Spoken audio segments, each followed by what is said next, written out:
Hello mga kasingkit, ito nga pala yung ginagawa ko para pampaganda sa aking mukha. RDL, kaya Silka Papaya or RDL Papaya. Pero mas gusto ko siyang gamitin yan Silka.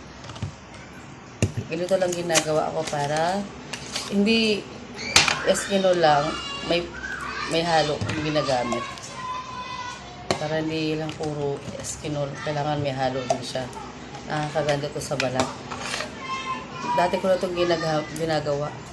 Since dalaga pa ako, ginagamit ko na to. Ito na yung ginagamit ko. Then, sunblock sa tanghali, sa umaga. Saka sa gabi, night cream. Kung wala naman, okay lang, pulbo-pulbo na lang. At ito na po yung natapos kong pinagsama na Eskinol at saka RDL number 2. Ayan.